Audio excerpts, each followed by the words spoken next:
र यस मञ्चमा उपस्थित हुनुभएका सम्पूर्ण लिडरहरूको लागि एकचोटि फेरि पनि जोरदार ताली बजाउनु।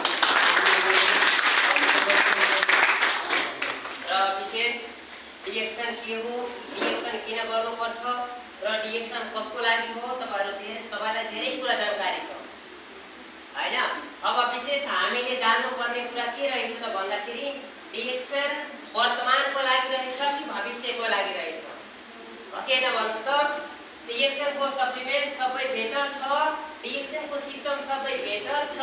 विशेष हामीले गर्नुपर्ने कार्य के हो, हामीले वर्तमानको लागि गर्ने कि भविष्यको लागि गर्ने मात्र हामीले आफूलाई चिज गर्ने हो है। र विशेष यहाँ हाम्रो अफलाइन हुनुहुन्छ, उहाँको माध्यमले म धेरै कुरा सिक्न पाएँ, जानकारी लिन पाएँ। उहाँ हुनुहुन्छ रामकृष्ण महतोको लागि जोरदार ताली बजाइदिनु होला। कोही सरकारी आएन छ यहाँ, प्राकृतिक आएको यहाँ साथी छैन।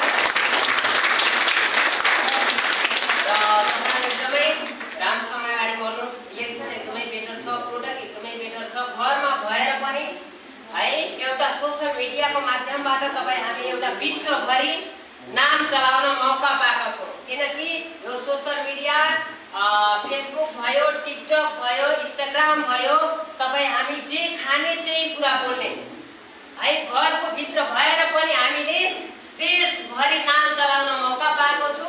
यस्तो अपर्च्युनिटी कहीँ पनि मिल्दैन। र यति भन्दै धेरै समय नभएको कारणले म यति भन्दै आफ्नो बाणी यही ध्यान गर्न चाहन्छु।